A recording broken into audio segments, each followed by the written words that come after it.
안녕하세요, 목사님. 네, 반갑습니다. 반갑습니다. 예. 네. 날씨가 많이 추워졌습니다. 그렇습니다. 많이 춥습니다. 예. 네. 건강에 좀 유의를 하셔야 될 것 같습니다. 그래야죠. 예. 네.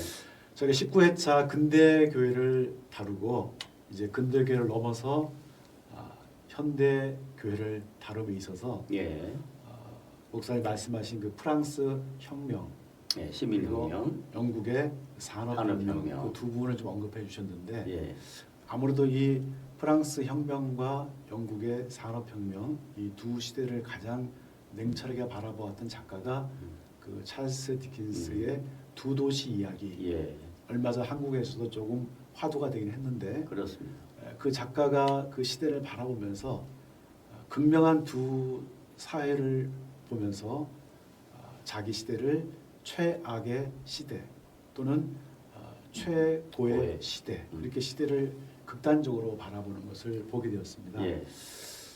시대를 바라본다는 게 참 쉬운 건 아니지만은 누구나 그렇듯이 시대를 극단적으로 바라보려는 경향은 우리 인간들에게 늘 존재하는 것 같습니다. 그렇죠. 아무래도 우리가 역사 가운데 있는 교회를 다루다 보니까 어떤 때는 역사를 극단적으로 보게 되고 또 역시 교회도 우리가 극단적으로 바라보는 그런 경향이 있는데 이제 근대를 넘어서 현대 교회를 들어오면서 그 과정들을 좀 목사님 한번 언급해 주시면 어떨까 싶습니다. 예.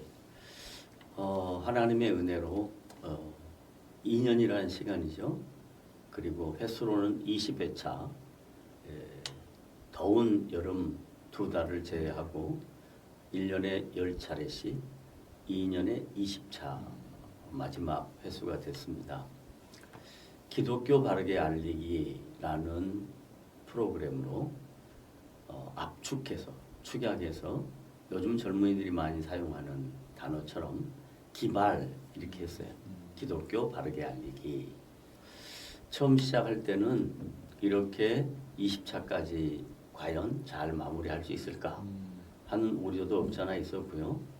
또 20차를 진행하는 동안에 부족한 부분도 없지 않아 있었는데 마지막을 촬영할 수 있게 돼서 감사하고요. 20차 촬영을 하면서 기독교 바르게 알리기의 마지막 이제 결말을 보게 되는데 왜 기독교 바르게 알리기라는 용어를 사용하게 되었냐면 기독교에 대한 몰이해 그것은 신자들도 그렇고 불신자도 그렇고 동일합니다. 신자들이 기독교에 대한 몰이해는 주관적이고 편협적인 기독교로 만들어 갈 수 있고 불신자들이 이해하는 기독교에 대한 몰이해는 타종교와 비슷한 개념으로 종교적인 관점에서 기독교를 이해합니다. 기독교는 종교에 포함되어 있지만 다른 종교하고 독특하게 구별된 기독교입니다. 다른 말로 표현하면 모든 종교는 인간이 유한한 존재다, 부족하다, 연약하다라는 의미에서 신을 찾아갑니다. 그래서 인간이 신을 만들어내죠. 신을 고안해내는 겁니다. 다양한 모습으로. 그러나 기독교는 창조주이신 하나님이 당신의 형상으로 지음받은 인간에게 찾아온 종교입니다. 하나님이 찾아오신 겁니다. 인간이 하나님께 가려고 한 게 아니라 하나님이 인간에게 찾아오신 종교예요.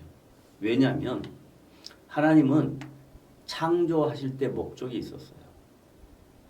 그 하나님의 창조의 목적과 의도에 반대된 개념으로 간 게 죄라고 표현합니다. 그래서 하나님과 관계가 단절되었기 때문에 단절된 하나님과의 관계를 회복시키기 위해서 하나님이 직접 나선 것입니다. 그래서 당신의 아들 예수 그리스도를 이 땅에 보내셔서 그를 대속의 주, 회복의 주, 그리고 하나님과 화평케 하시는 주로 하나님의 아들로 이 땅에 오신 역사적 사건이거든요. 그래서 이 역사적 사건을 바르게 전달하고 싶어서 1회차부터 20회차까지 될 수 있으면 세상 속에 일어난 사건들을 중심으로, 다른 말로 말하면 시간과 공간 속에서 일어났던 일들을 근거로 거기에 하나님의 은밀하신 섭리하심이 계신다. 하나님의 일하심이 여전히 계신다라는 것을 초점으로 해서 여기까지 왔고요. 이제 20차 현대교회로 들어갈 때 현대교회라 함은 20세기가 시작되는 시점으로 생각하면 편할 것 같습니다. 그런데 이 20세기는 흥망성쇠가 다른 어떤 세기보다 가장 컸던 시대입니다. 역사적 변곡점이 많았죠. 그렇죠. 예. 그래서 역사적 변곡점이 많았는데 그 변곡점 중에 가장 안타깝고 다시는 있어서는 안 되는 일들이 세계 대 1차 전쟁, 2차 전쟁이 있었던 거죠. 그래서 세계 1차 전쟁은 1914년 시작이 되어서 1918년에 종결케 되고 그리고 또 좀 시간이 지나서 1941년 시작해서 1944년 그리고 5년까지 가는 그 2차 세계대전이 있었던 것입니다. 이것은 인류 역사의 비극이에요. 약 7,500만 정도 되는 사상자가 생겼습니다. 대단한 숫자죠. 이런 처참한 사건들을 전쟁을 목도하고 생각을 하는 겁니다. 과연 신이 살아계신다면 어떻게 이 인류 역사에 이런 비참하고 비극적인 일들이 일어날 수 있는가? 거기에 특별히 유대인들에게 가해졌던 홀로코스트 처참하죠. 600만 대단한 일입니다. 이건 도저히 인간으로서는 이성으로 이해할 수 없는 상식적으로 용납되지 않는 사건들이 있었단 말이죠. 그래서 그때 당시 사신신학이라는 하나님은 죽었다. 가리스데드라는 용어들이 팽배하게 서구 사회와 미주 사회를 이끌어갔단 말이죠. 그런 가운데서도 하나님은 하나님의 나라를 그리고 이 세상 속에서 구원 역사를 이루어 가실 때 특별한 사람들을 세우십니다. 그래서 20세기가 시작되기 바로 전에 영국에서 일어난 영적 각성운동, 영적 부흥운동, 존 웨슬레 그리고 찰스 웨슬레 같은 두 형제들에 의해서 영국 교회가 엄청난 성령의 폭발적인 역사가 일어나게 되고 동시에 거의 비슷한 시기에 미국에서는 D.L. 무디로 중심으로부터 해서 유명한 부흥사들이 생겨나게 됩니다. 자꾸 우리는 이런 사람들에게 초점을 맞춰요. 유명한 부흥사, 유명한 영성 운동가 이렇게 이해를 하는데 그게 아니고 하나님이 이런 사람들을 잘 시간 속에서 공간 속에서 만들어서 하나님의 방법으로 하나님의 때에 교회 앞에 우뚝 서게 하십니다. 그래서 교회를 이끌어가게 하십니다. 그래서 전쟁의 그 비참한 현실이 있었지만 그럼에도 불구하고 하나님의 구원 역사는 전 세계 만방에 다양한 방법으로 복음이 증거되어지게 되고요. 교회가 부흥하게 되고 교회가 성장하게 되고 그리고 복음을 모르는 민족들에게 선교사들이 복음을 증거하러 다양한 나라들의 복음을 증거하러 갑니다. 그때 이제 우리나라에도 1884년에 복음이 들어오게 되죠. 그러니까 그 성경의 위대한 인물들이 많이 등장하게 되는데 그 성경에 등장한 위대한 그 인물들을 우리가 바라볼 때 그 사람이 얼마나 위대한 믿음의 사람이었느냐 보다는 하나님이 그들을 어떻게 사용하시는가 그렇죠. 그런 관점으로 그 현대 교회에 하나님 쓰셨던 놀라운 부흥의 역사 인물들도 그런 관점으로 보면 이해가 될까요? 예, 그건 너무너무 중요한 관점의 정리 그리고 관점을 개선해야 되는 내용입니다. 사람 중심이 되면요, 인물 중심이 되면요, 그것은 인본주의화 될 수밖에 없습니다. 기독교는 인본주의가 아니고요, 누가 훌륭하냐, 누가 대단한 일을 했느냐, 이건 별 의미가 없어요. 가만히 생각해 보세요. 예를 들면 종교 개혁을 일으켰던 루터, 뭐 칼빈, 즈빙글, 민처 이런 다양한 종교 개혁자들 그 당시는 위대한 사람들이었죠. 근데 시간이 지나고 나면 예. 그냥 역사 속에서 사라지고 말아요. 그렇죠. 예. 그냥 이런 사람이 있었단다 이렇게 얘기하고 말죠.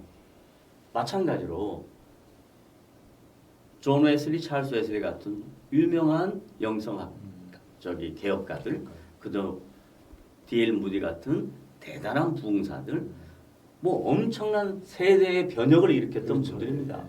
우리 동시대에는 빌리 그레함 다 알죠. 네. 여의도에 뭐 100만 이상이 그렇죠. 모여가지고 그런 대단한 행사를 했어요. 네. 그때 당시는 그들이 위대한 사람이었습니다.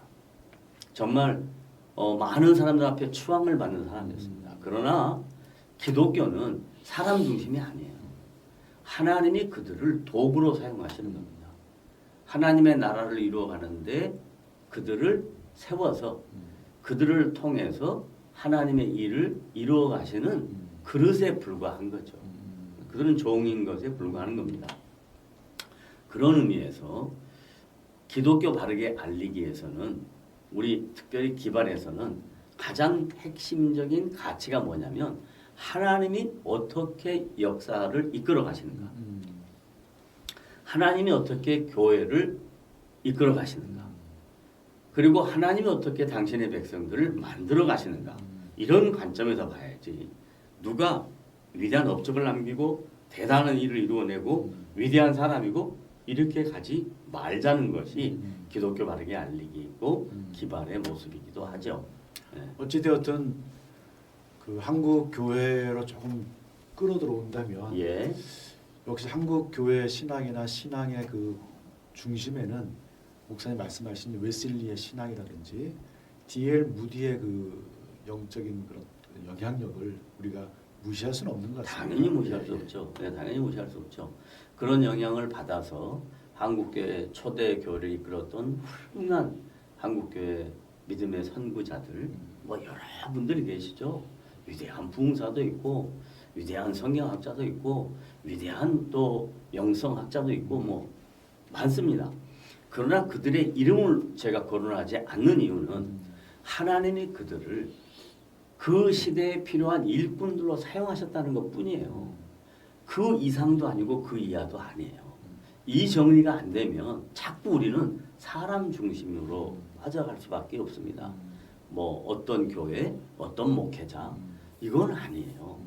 하나님이 그 시대에 필요한 일꾼들을 세우셔서 그들을 통해서 이루어 가시는 일들, 그걸 우리가 보고 배우고 그리고 따라가는 것이 기독교의 진정한 모습일 수밖에 없습니다. 저희 얼마 전까지만 해도 역시 한국 교회는 그 D.L. 무디나 웨슬러와 같이 그 교계의 기독교의 슈퍼스타가 사실은 존재했었거든요. 네. 그러나 이제 그 슈퍼스타들이 다 시대가 지나가고 지금은 기독교를 대표할 만한 슈퍼스타가 없다 이렇게 이야기할 정도로 지금은 그런 인물들이 없는데 그것은 또 다른 편으로 우리가 표현을 하자면 하나님이 전 세대에는 그런 특정한 인물들을 통해서 유명한 사람을 세워서 하나님이 일을 하신 반면에 지금 시대의 슈퍼스타가 없다는 것은 하나님이 또 보이지 않는 사람들을 통해서 역사하시는 것이 아닌가 이런 생각도 해보게 됩니다. 맞습니다. 자, 초대교회부터 생각을 해보자고요. 초대교회에 위대한 인물들이 있습니다. 바울, 베드로, 바나바, 다양한 여러 사도들의 사역 대단했죠. 그들 하나님이 도구로 사용하셔요. 그리고 초대교회가 폭발적인 성장을 합니다. 그런데 시간이 지나서 지금 말씀하신 것처럼 그들을 예를 들면 슈퍼스타라고 칭해보자고요. 슈퍼스타들의 시대가 지나고 속사도가 시대가 되고 나면서부터 교회는 이상하게 쇠퇴하기 시작합니다. 그러니까 최고의 부흥기를 맞이했다가 그 다음에 또 쇠퇴해요. 그럼 그 원인이 뭘까? 이제 퀘스천으로 제가 던집니다. 그 다음에 종교개혁 시대에 초대교회부터 중세교회를 건너뛰어서 종교개혁 시대 가잖아요. 이제 교회다운 모습, 또 하나님의 말씀이 말씀답게 여겨지는 시대가 됐을 때 하나님 또 귀한 일꾼들을 세우잖아요. 루터, 칼빈, 제빙글리, 문저 뭐 등등 다양한 종교 교역자들을 세워요. 그래서 영적으로 부흥합니다. 그리고 얼마 지나지 않아서 또 쇠퇴합니다. 나라로 빠집니다. 또 거기 캐스천이에요. 그 다음에 이제 근대 교회를 지나서 근대 교회도 지금 현대 교회와 접목하는 그 시대에 존 웨슬리, 찰스 웨슬리, D.L. 무디 등등 여러 미주, 그 다음에 구라파 이쪽에 교회가 영성 운동이 일어나고 부흥하고 막 올라갑니다. 그러다가 어느 시점에 또 쇠퇴하기 시작. 캐스천. 그러면 이제 대한민국에 복음이 들어왔잖아요. 예. 복음이 들어와서 복음이 역동적으로 성령의 폭발적인 역사가 일어날 때가 1907년이 기점이에요. 평양 대부흥운동이 네. 기점이에요. 그런데 평양 대부흥운동이 끝나고 교회가 어떤 모습으로 이렇게 그 노선이 바꿔지게 되냐면 민족주의적으로 모습이 바꿔지기 시작해요. 그건 아까 1차 세계대전 때쯤에 1918년에 미국의 28대 대통령이에요. 윌슨 대통령이 민족 자결주의 원칙이라는 것을 의회에서 발표를 합니다. 그때부터 우리나라 민족주의 정신이 더욱 고취되는 거예요. 더욱 고취돼서 기독교가 마치 민족주의처럼 흘러가게 돼 있어요. 한 부류가. 그러다가 2차 세계대전의 피해국으로 그 일본의 잔혹한 36년의 일제 강점기를 지나고 1945년에 해방이 된단 말이죠. 그때 교회의 모습은 해방이라는 말을 다른 말 없으면 자유라는 겁니다. 자유. 이 자유가 어느 선택을 잘해야 되는데 예수를 믿고 하나님의 자녀가 되었을 때 자유를 얻었다 할 때 자유는 사망과 흑암 세력으로부터의 자유지 어떤 민족에 의해서 지배를 받고 있다가 그것에부터 해방되어진 그것을 자유라고 그러지 않아요. 그렇죠. 그런데 이 개념이 혼돈이 돼서 한국교회 자유에 대한 개념이 잘못되기 시작합니다. 그러면서 한국교회가 갑자기 성령의 폭발적인 역사가 일어날 때 이상한 건 뭐냐면 이단이 성경을 모르는 이단이 악한 영도 성령의 능력을 행할 수 있거든요. 귀신도 쫓아내고요. 병자도 고치고요. 다양한 일을 할 수 있어요. 그러나 그들에게는 뭐가 있냐면 십자가가 없어요. 응? 그런데 한국교회 성령운동이 마치 잘못된 것처럼 성령운동이 좀 왜곡된 모습으로 나타나기도 시작했고 이단들의 성령운동도 나타나기 시작했고 여기서 잠깐 잘못된 표현을 수정합니다. 이단의 성령의 역사가 아닌 악령의 역사로 수정합니다. 그 가운데 또 하나님이 귀한 일꾼들을 세우셔서 한국교회 폭발적인 부흥운동을 일으켜주셨어요. 60년대부터 시작해서 80년대 말까지 폭발적인 교회 부흥 성장 운동이 일어났다가 90년대 경제가 회복이 되고 국민들의 인권이 신장이 되고 또 경제적으로 살만하니까 그때부터 교회가 쇠퇴의 길로 들어가기 시작합니다. 그럼 여기도 개수천. 자 보세요. 초대교회 부흥의 시대가 있었어요. 그리고 쇠퇴하게 됩니다. 정교개혁 시대 부흥의 시대가 있었어요. 쇠퇴하기 시작합니다. 그 다음에 유럽과 미주에 부흥하기 시작했어요. 쇠퇴하게 됩니다. 한국교회 부흥하기 시작했어요. 쇠퇴했습니다. 또 중국교회 역시 마찬가지로 1990년대를 중심으로 해서 개방이 되고 복음이 들어가고 그리고 중국교회도 막 부흥했어요. 또 중국교회 역시 지금 쇠퇴하게 됩니다. 이 모든 것들의 원인이 뭐냐 하는 게 굉장히 중요하죠. 이걸 정확하게 짚지 못하면 교회는 소망이 없습니다. 세상과 다를 바가 거의 없습니다. 그러면 하나님은 교회를 세우실 때 초대교회인 예루살렘 교회를 시작했을 때 가만히 한번 생각을 해보세요. 최초의 그리스도인이 생깁니다. 그리고 그들이 복음 때문에 목숨의 위협을 당합니다. 경제적인 어려움을 감수해야 됩니다. 육체적인 고통을 받습니다. 그런 가운데서도 복음답게 부끄러워하지 아니하고 그 복음 앞에서 죽음도 불사하고 경제적인 고통도 육체적인 어려움도 다 불사하고 주님의 거룩한 백성으로서 세상과 구별된 삶을 살았어요. 그러면 그들이 세상과 구별된 삶을 살 때 그 동인, 원인은 뭐냐? 그건 다름 아닌 말씀이었어. 말씀. 하나님의 말씀. 말씀이 살았고 운동력이 있었던 겁니다. 그 말씀이 교회를 새롭게 했고 그 말씀이 성도를 새롭게 한 거예요. 그런데 자꾸 말씀이 외부의 힘에 의해서 자꾸 약화되기 시작하는 거예요. 예를 들면 로마가 기독교를 국교화하는 거예요. 그래서 기독교인이 돼야 되는 거예요. 종교개혁 시대 때 종교개혁이 그렇게 엄청난 핍박을 받으니까 그런 핍박 받지 말고 대충 이렇게 좀 이렇게 육아하면서 같이 적응하면서 세속화되어져 가는 것 그거 그냥 허용한 거예요. 미국 교회가 부흥의 목적을 하다 보니 수단과 방법을 가리지 않고 부흥이라는 목적만을 위해서 추구하는 거예요.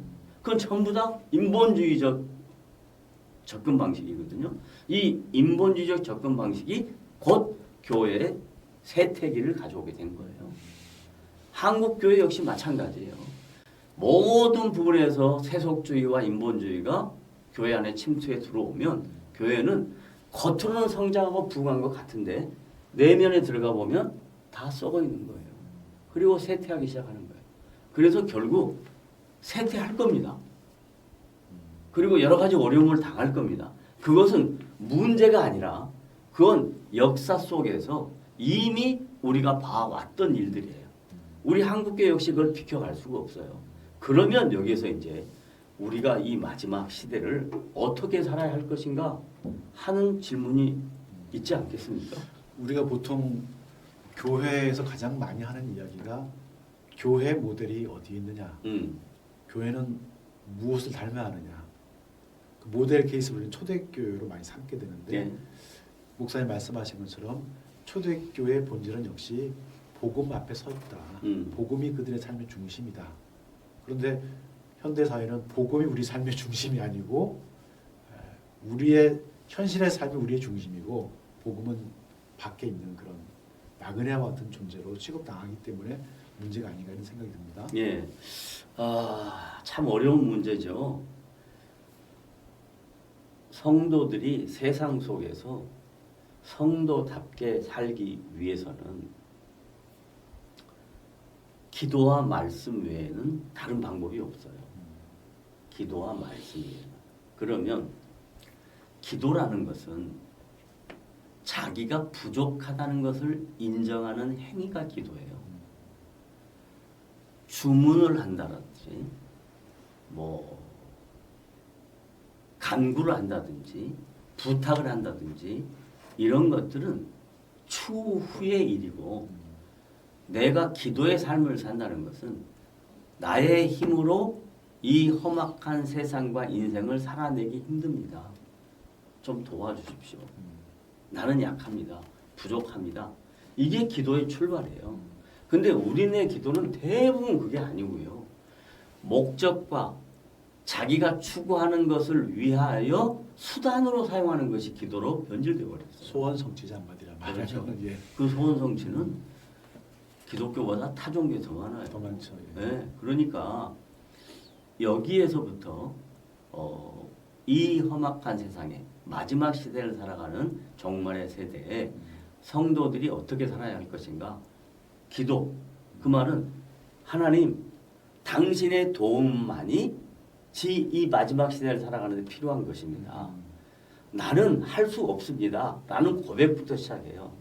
나는 허물이 많고 연약하고 부족합니다. 좀 도와주십시오.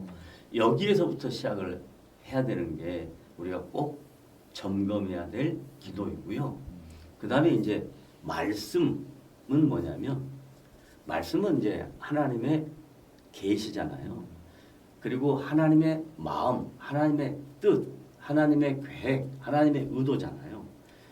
말씀을 안다 이 말은 성경에 기록되어 있는 내용을 지식적으로 안다는 말이 아니에요. 말씀을 안다는 것은 하나님의 성품을 알아가고 하나님이 좋아하는 게 뭔지를 깨달아가고 하나님께서 요구하시는 것에 내가 순종하고 부응하겠다 하는 나의 행위적인 노력이 전제돼야 돼요. 그게 말씀을 알아간다라는 개념이에요. 지적으로 아는 거 중요하기도 하지만 그것은 그것으로 불과한 거예요. 말씀이 역동력이 있고 살아 움직이려면 내가 그분의 의도와 계획에 내 초점을 맞춰간다. 이런 뜻이거든요. 그래서 이제 제가 종말의 시대라고 표현을 했는데 왜 종말의 시대라고 표현했는가? 정리를 하자면 성경에 계시된 말씀 중에 모든 게 다 말씀대로 성취가 됐어요. 근데 아직 성취되지 않은 게 이제 세컨드 커밍, 재림, 강림, 종말 이 말이에요.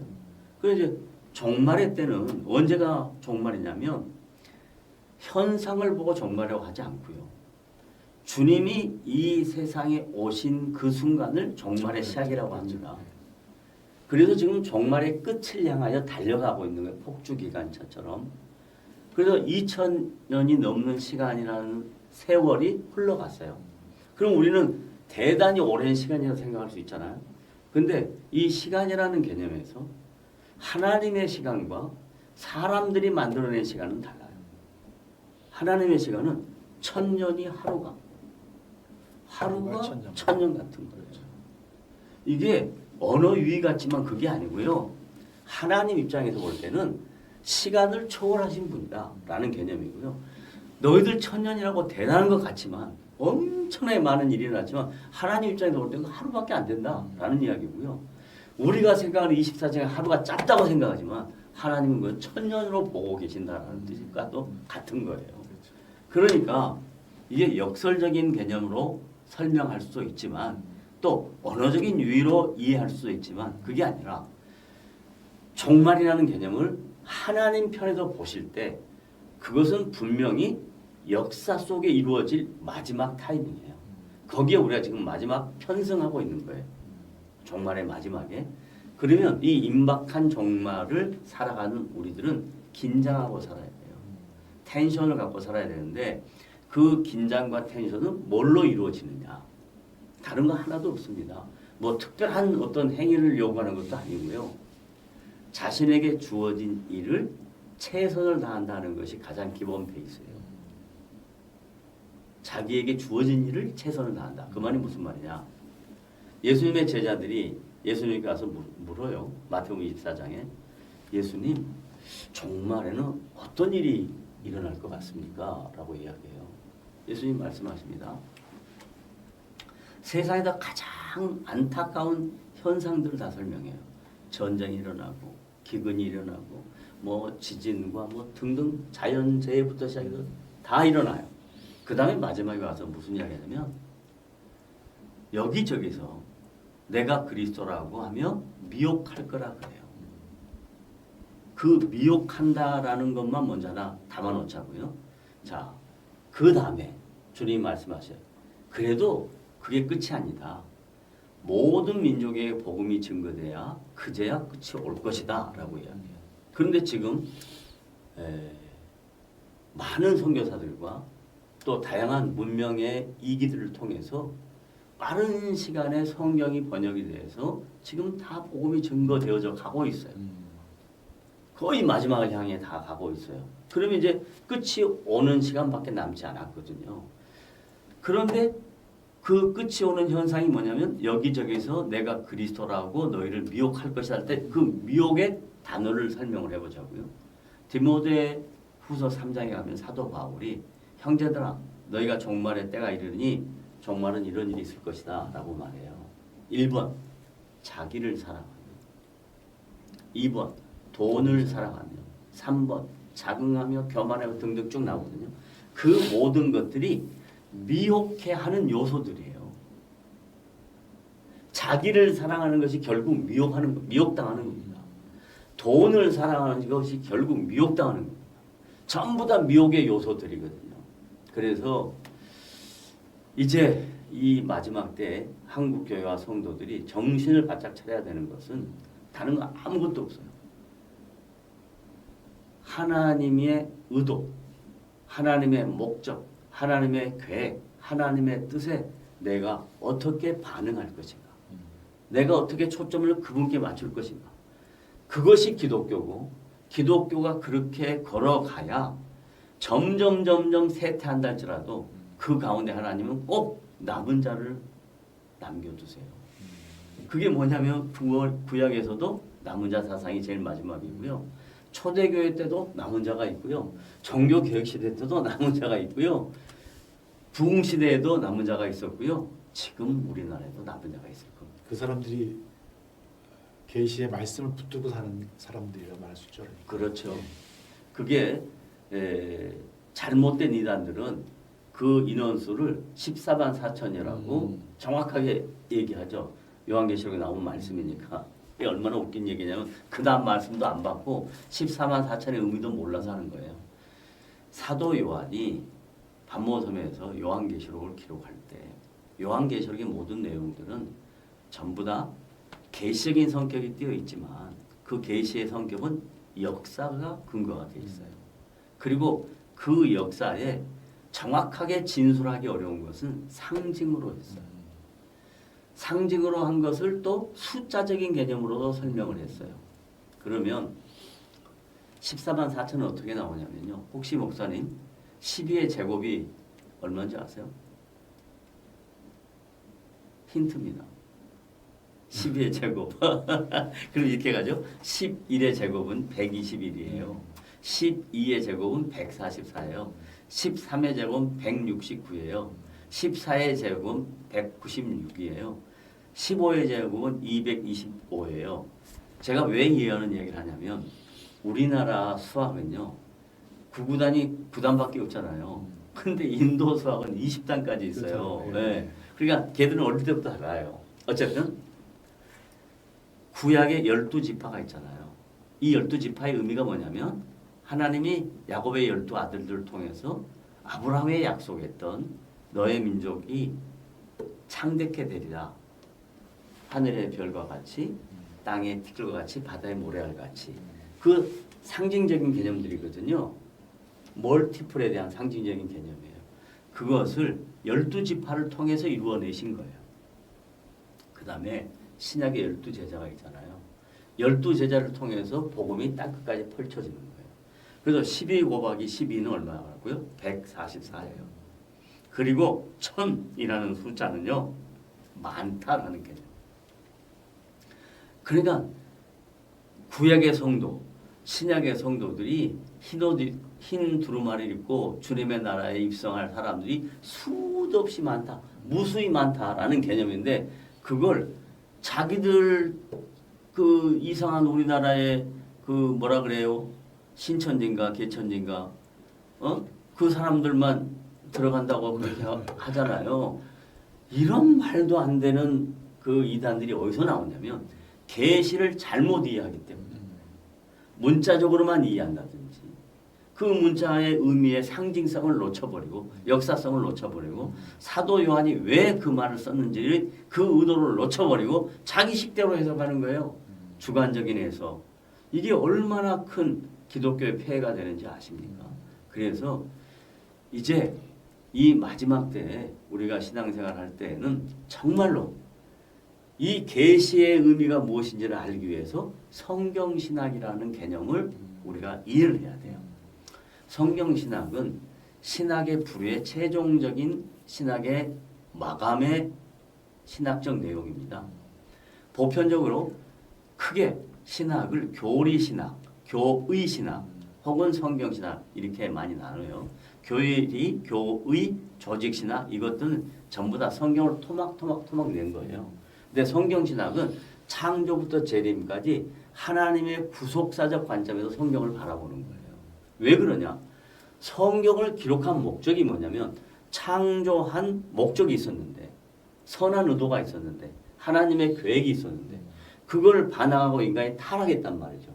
그 타락한 인간을 구원해 내시겠다는 하나님의 의지를 다른 말로 말하면 구속 역사라 그래요. 그리고 구속 역사적 관점에서 성경이 쫙 기록되어 있거든요. 그 기록되어 있는 성경의 내용들을 구속 역사적 관점에서 역사적으로 문법적으로 바르게 해석하고 전달해서 거기에서 하나님이 나를 왜 부르셨는가? 내가 왜 그 안에 포함됐는가? 그래서 나를 통해서 하나님이 이루고자 하시는 일이 무엇인가? 이런 것들을 알아야 이게 정상적인 기독교가 되는 거예요. 이게 그걸 깨달아야 기독교가 바르게 되는 거예요. 그런 의미에서 20회까지 열심히 달려왔습니다. 기독교 참 쉽지 않습니다. 아, 쉽지 않죠. 네, 쉽지 않죠. 그렇다면 이제 이 현대 종말의 시대에 목사님 말씀하신 것처럼 계시 의존 사상 또 말씀으로 돌아와서 나의 삶에 충실하게 사는 삶 이것만이 이 시대를 극복해낼 수 있는 힘이라고 말할 수 있잖아요. 그렇죠. 그걸 이제 답을 하고 제가 아까 뭐라고 말씀드렸냐면 최선을 다하는 거라고 이야기했거든요. 그 말은 뭔 말이냐면요.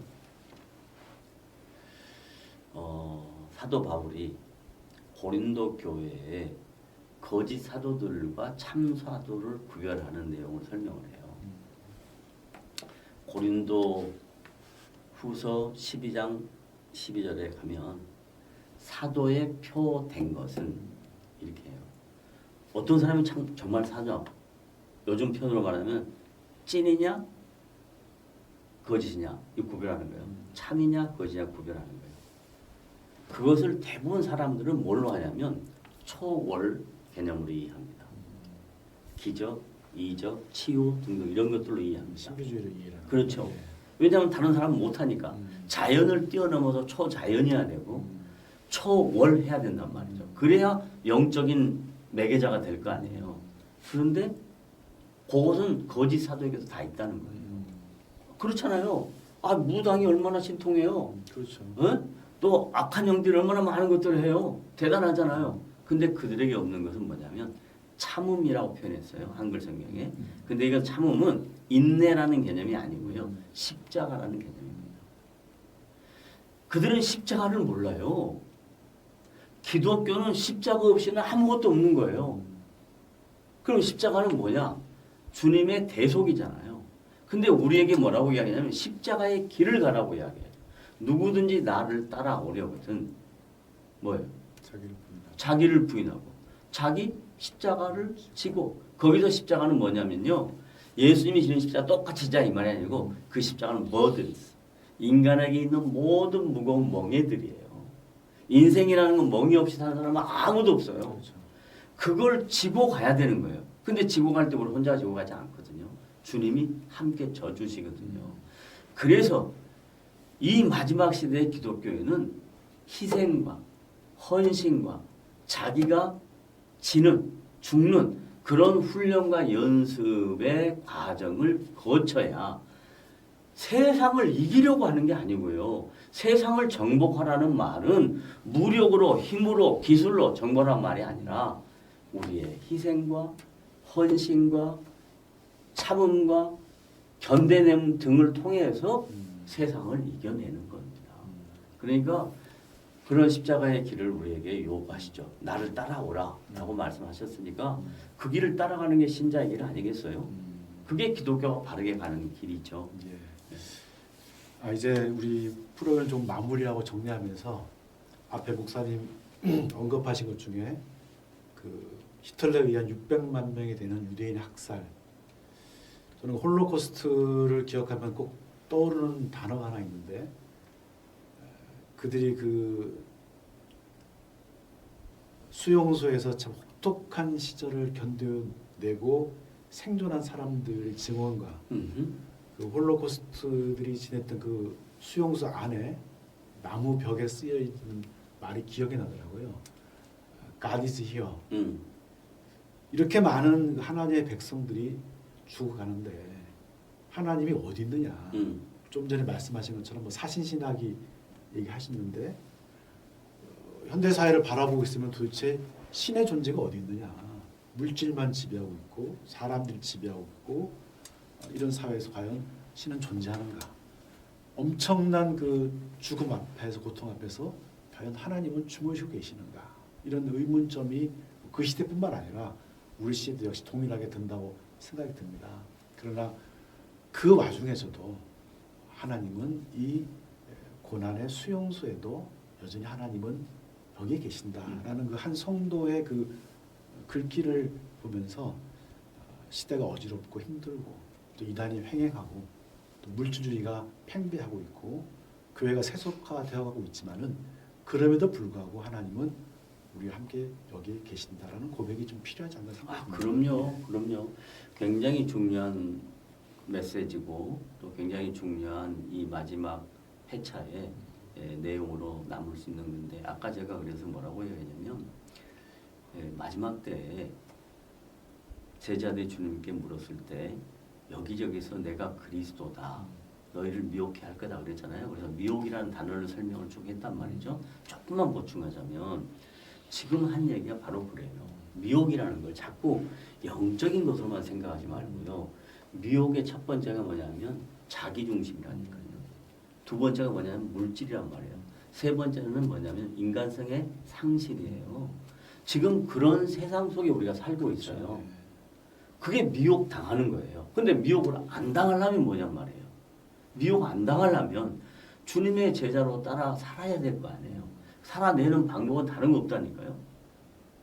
다른 방도가 없어요. 그저 주님이 가신 길을 따라가는 것밖에 없어요. 그게 뭐냐면 십자가의 길이라 그랬잖아요. 그래서 아까 거짓 사도와 참 사도에 대한 구별이 그거라고 표현을 제가 한 겁니다. 그러니까 조금 더 보충, 보완 설명을 하게 된 꼴인데 하나님은 어디에든지 계시고요. 언제든지 계시고요. 지금도 여전히 일하고 계시고 과거에도 일하셨고 앞으로도 일하실 거예요. 그래서 그런 믿음으로 성도답게 살아내는 것이 만만한 일이 아니고 정말 힘든 일이고 견뎌내기 고통스러운 일인 건 사실입니다. 그러나 그리했을 때 사도 바울의 고백처럼 현재의 고난은 장차 우리가 누릴 영광과 좋게 비교할 수 없다 하는 그 고백으로 뭐 짧은 고난 받고 살아야죠. 그리고 장차 누릴 영광을 소망하고 사는 게 우리가 가야 할 마지막 시대의 성도의 모습이고 기독교가 추구해야 될 기독교가 바르게 가야 될 마지막 내용 아닌가 싶습니다. 네, 감사합니다. 혹시 저희가 20회차 이제 마무리하면서 이렇게 저희 둘이서 이렇게 많이 얼굴을 보고 했는데 마지막이니까 이 카메라 보면서 시청자들이 한번 이렇게 인사하는 것도 어떨까요? 네, 좋습니다. 한번 보시고 먼저 하시죠. 그동안 부족한 점이 많았지만은 기발 열심히 들어주시고 봐주시고 또 주변에 격려해 주신 모든 분들께 다시 한번 감사 인사를 드립니다. 감사합니다. 이어서 저도 여러분들에게 감사의 표현과 그리고 아쉬움의 말씀을 두 가지로 나누겠습니다. 하나는 기독교인이 되었고 또 하나님 앞에 부름받아 구별되이 주의 일꾼으로 주의 종으로 세움받아서 여기까지 주의 사역을 감당할 수 있었던 것, 그분의 은혜인 것, 그리고 그분의 도우심인 것을 마음 깊은 곳에서부터 다시 한번 고백하고요. 하고 싶은 말은 많았습니다. 그러나 정제해야 했고 절제해야 했기 때문에 응어리진 내용들을 다 풀지 못한 것 아쉬움이 있습니다. 그래서 두 번째 여러분에게 알려드리는 내용은 한 달에 한 번씩 이렇게 기발이라는 프로그램을 20회차 진행했는데 내년부터는 쇼트 개념으로 저 마음속에 담고 있는 기독교에 대한 바른 가치, 또 성도들이 고민하는 내용들, 그리고 앞으로 우리가 추구해야 될 신자의 정체성, 이런 것들을 여러분들과 함께 나누어 보려고 준비하고 있습니다. 내년에 또 만나게 되면 반갑게 맞아주시고 또 여러분들에게 나누어서 함께 이 진리의 기쁨 안에 동참하는 성도의 환희가 우리 각자에 있기를 주님의 이름으로 부탁을 드립니다. 감사합니다. 목사님 네, 감사합니다. 수고하셨습니다. 네, 감사합니다. 감사합니다. 예. 예. I have decided to follow Jesus. I have decided to follow Jesus. I have decided to follow Jesus. No turning back. No turning back.